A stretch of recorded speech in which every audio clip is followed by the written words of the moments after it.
قیامت ورځ سخته ورځ لمر به پر یوه نیزه ولاړې د انسانانو به موجونه وي موج در موج به را روان وي موج در موج به د انسانان وي ټول به سره جمع شي یو در بل به په سخت حالات کې یو به در دا ځای په خولو کې ډوب بل به در زنګانه ډوبي بل به در نامه ډوبي بل به دا نارې چیغې حال وي بد حال وي د الله د تجلیا حال وي او لمر به را شوه سوی وي دا انسانان د آدم علیه السلام د پیدایښت څخه در قیامته پورې څومره انسانان دا به ټول ایله شي ډېر ښه حالات دی ډېر ښه حالات د خدای روی وګورئ د هغه زه ژوند په وجه باندې هغه مه خرابوئ د دې نبي علیه السلام شکریه موږ نه سره کوئ په دغه وخت باندې به خلک په تنګ راشي ډېر به تنګ شي بهره به ولاړ شي آدم علیه السلام ته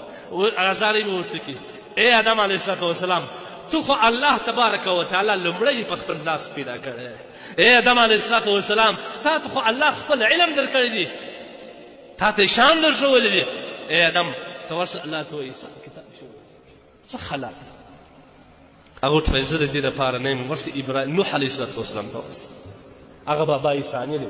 بیا دا قوم راشي نوح علیه السلام ته وایي ای نوح علیه السلام تو خو هغه یې چې الله پاک جل جلاله د انسانیت بقا ستا د وجې شروع کړې ده دوباره او الله تبارک وتعالی ستا هره دعا قبلوي یو وار الله ته خواست وکړي حساب کتاب شروع کړي نوح علیه السلام فرمایي وایي زه د دې دپاره نه یم زه د دې دپاره نه یم ورسې ابراهیم خلیل الله ته ورسه هغه د الله دوست دی خلیل الرحمن دی د الله پاک جل جلاله په دنیا کې دوست ورسې الله ته بیا به دا خلک ابراهیم علیه السلام ته ورسه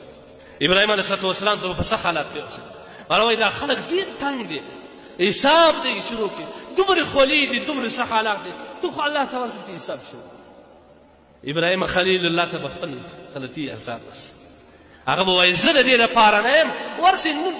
موسی علیه السلام ته هغه ته الله په دنیا کې دا دغه ورکړی و معجزه ورکړې وه چې د الله سره خبرې کولې کلیم الله ورسه هغه ته ورسه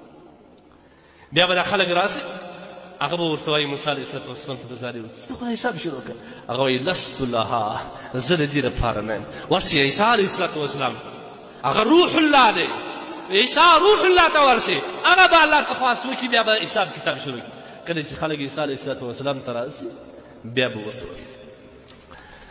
اوه افسوس عیسی علیه السلام ورته وایي ورسې محمد رسول الله ته ورسئ په دا وخت کې به ټول د نفسي نفسي نارې وي کله چې دا خلک د محمد رسول الله په لور روان سي د محمد رسول الله د خولې څخه به د امتي امتي نارې په هغه وخت کې مو راوځي ای بدبخته امت ای بدبخته امت بیا به دغه نبي علیه السلام سره کوم وفا موږ په دنیا کې کړې په کوم مخ به موږ ته نبي کریم صلی الله علیه وسلم فرمایي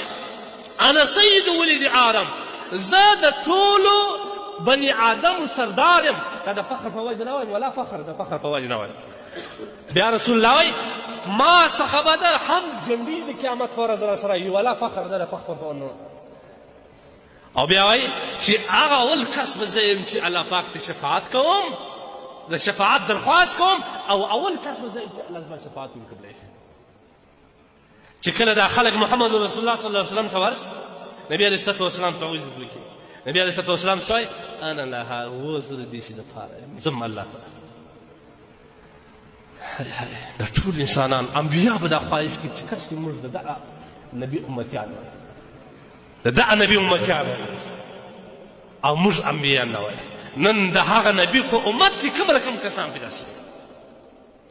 نبي علیه السلام به ورشي د الله څخه به خواست وکړي اجازه به طلب کړي الله به اجازه ورکړي دی به الله تبارک وتعالی ته سر په سجده کښي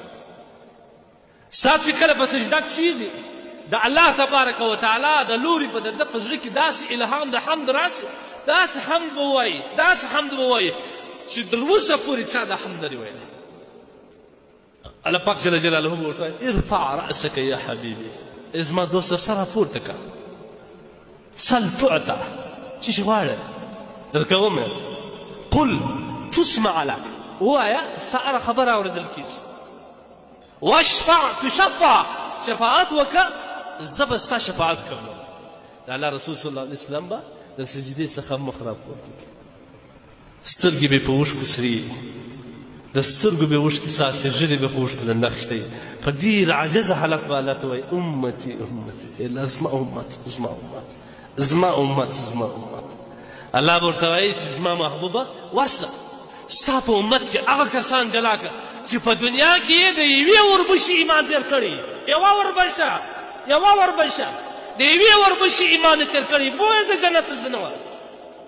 نبی علیه الصلاة والسلام امت را جلا کړي د امت ډېره برخه به بیا یې د یوې وربشې ایمان هم نه راوړی بیا به الله تعالی سر دوه بیا به سر په سجده کښېني بیا به الله حمد ادا کړي داسې حمد ادا کړي چې تر اوسه چا نه دی ادا کړی بیا به الله ورته وایي ارفع راسک یا حبیبي ای زما دوست سر پورته کړه سل تعطه وغواړې درکوم یې واشفع تشفع قل تسمع لك دی به بیا مخ راپورته کړي بیا به د سترګو اوښکې لري بیا به الله ورته وایي څه شي غواړې دی به ورته وایي امتي امتي زما امت زما امت زما امت زما الله به بیا ورته وایي ورشه ستا په امت کې وګوره که د یوه اجدن مطابق ایمان چا تېر کړی و په مرګ کې آخرت یې راوړی بوی د جنت ما بخښنه بیا به نبي علیه الصلاة والسلام امت کې هغه کسان اجر بیا به د امت بېله برخه بې ایمانه پاتې الله اکبر د یوه اجدن ایمان هم نیسه بیا به د الله رسول راسي بیا به د الله درېیم وارې بیا به الله تبارک وتعالی ته سر په سجده کښېږي بیا به د الله حمد بیاني د حمد به وایي حمد وایي داسې حمد وایي چې د زړونو پورې چا نه دی ویلی بیا به الله تبارک وتعالی ورته وایي یا حبیبي ارفع راسک بیا څه شي غواړې سر پورته سل تعطه قل تسمع لك واشفع تشفع څه شي غواړې شفاعت غواړې قبلېږي بیا چې دې سره پورته کړي بیا به وایي امتي امتي امتي امتي بیا به د الله د لورې توځي ورسه که د اجدن نیمه ایمان د چا سره و هغه به وځي زموږ ایمان نه دی دا زموږ ایمان نه دی بیا به الله تبارک د الله رسول راسي بیا به ډېر کسان د نیمه اجدن ایمان به هم نه لري راغلی بیا به خدای ته ورسي څلورم وارې بیا ورسي دومره وفاداره نبي دومره وفاداره نبي او دومره بې وفا جفاکاره امت افسوس زموږ پر حال باندې صد افسوس زموږ پر حال باندې صد افسوس زموږ پر حال باندې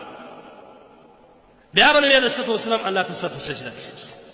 بیا به د خدای حمد وایي وایي وایي وایي بیا به الله وایي ارفع راسک سر راپورته کړه سر راپورته کړه سل تعطه وقل تسمع سر راپورته کړه څه شي غواړې بیا به محمد رسول الله ورته وایي امتي امتي لا بیا راغلی امت ډېر پاته دی الله تبارک بیا نبي صلی الله علیه وسلم ورته وایي زما هغه امت چې یو لا اله الا الله ویلي هغه راوباسي الله رحمت په جوش راسي فبعزتي وجلالي وكبريائي زما دې په خپل عزت قسم وي زما دې په جلالت قسم وي زما دې په خپله کبرایي قسم وي چې ستا په امت کې یو وارې چا کلمه د لا اله الا الله محمد رسول الله په صداقت ویلې وه زه به د جهنم نه راکاږم جنت ای بدبخت امته نن د محمد رسول الله صلی الله علیه وسلم امتیان ژوندي دي د محمد رسول الله کارټونان جوړېږي نن د محمد رسول الله د سنت استهزا کېږي نن د محمد رسول الله سنت مؤمن امتي په خپله اور ته اچولي دي تباه کړي دي هغه مو وفاداره نبي چې موږ سره دومرې وفا کوي د قیامت په ورځ نن په دنیا کې موږ د هغه په شکل هم ځان نسو جوړولی شرمیږو یو لکه څلور زره انبیاو شکل یو د علماو شکل یو د ائمو شکل یو لیکن دا بدبخته د دې ټولو مخالفت کوي زه روان دي هغه د دنیا حرمونه سلمان خان دی که شاهرخ خان دی که فلان دی د هغه په شکل باندې ځان جوړوي د خپل نبي صلی الله علیه وسلم د شکل څخه اړوي په کوم حال ورپاتې نبي علیه السلام فرمایي هر کس چې په کوم حالت کې مړ سو په هغه حالت کې به راپورته کېږي په دغه مخ به د الله حضور ته روان په دغه مخ به د خدای حضور ته روان په دغه عمل به د خدای حضور ته روان نبي علیه الصلاة والسلام ته به بیا د حوض کوثر دپاره ځي حدیث کې راځي نبي علیه السلام وایي د هر نبي دپاره حوض دی حوض د دې حوض جلا صفت زما دپاره الله حوض کوثر را کړی دی دا حوض کوثر دوې نالې لري یوه د سرو زرو ده یوه د سپینو زرو ده په دې کې یو رقم اوبه را روانې د جنت څخه دلته راولېږي دا د نبي علیه السلام حوض دی او زما امت به راځي چې کله زه یو جام ورکړم بیا به در مرګه پورې در مرګه نه مرګ په آخرت کې نشته در پایه پورې بیا د دې د تندې احساس ونه کړي داسې جام وکړو. نبي علیه السلام وایي زما امت چې د کوثر دپاره را روان دی زما پر حوض تېرېږي زما د امت ډېره برخه به الله مزي الله دې مو وساتي د خدای مزي. نبي علیه السلام ته یا الله دا خو زما د امت څخه دی. الله ورته وایي ای زما محبوبه دا ستا د امت څخه نه دی چې ته ولاړې ته خبره دی څه وکړله دا څه وکړه دې کسانو دا ستا د امت څخه نه دی دا به الله د حوض کوثر څخه بې برخې کوي. ورته اوس باندې د خدای روی وګوره په معمولي عمل باندې د الله د رسول صلی الله علیه وسلم د مبارک لاس د حوض کوثر د جام څخه ځان محروم کړي. آخرت یې هېر شو څو عمر به ژوند دی ستا همزولي څه شوله ستا د بابا همزولي څه شوه ستا پلار ونې قبر کمه لار ولاړه د دنیا کې زندگی آمد برای بندگی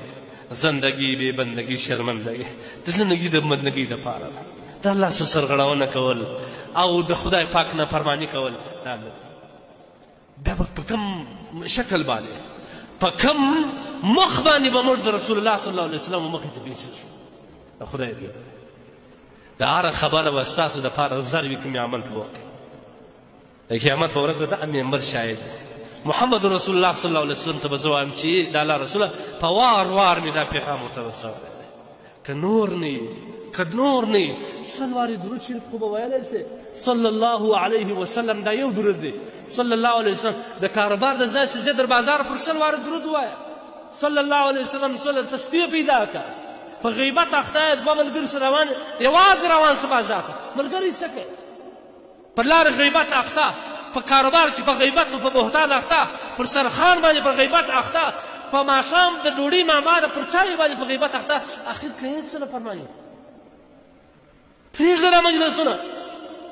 د خدای د رسول محب ځان جوړ کړه محبت ورسره وکړه محبت په چیش کې وکړه سنت یې په ځان کې عملي کړه هر سنت دپاره ځان تږي کړه دا مسجد ته چې راننوځې تا سنت طریقه یې زده ده د مسجد څخه چې وځې تا سنت طریقه یې زده ده بیت الخلا ته چې ننوځې ستا د سنت طریقه یې زده ده یو بیت الخلا چې راوځې ستا سنت طریقه یې زده ده نه دا زموږ د خپل نبي سره وفا خپل ښکاره کېږي دوره یې معلومېږي په دې کې هېڅ پټه خبره نشته كاغن نسك درود خويلسه اللهم صل على محمد وعلى ال محمد كما صليت على ابراهيم وعلى ال ابراهيم انك حميد مجيد اللهم بارك برفاعك. لا خويو كم ورزق صلوا عليه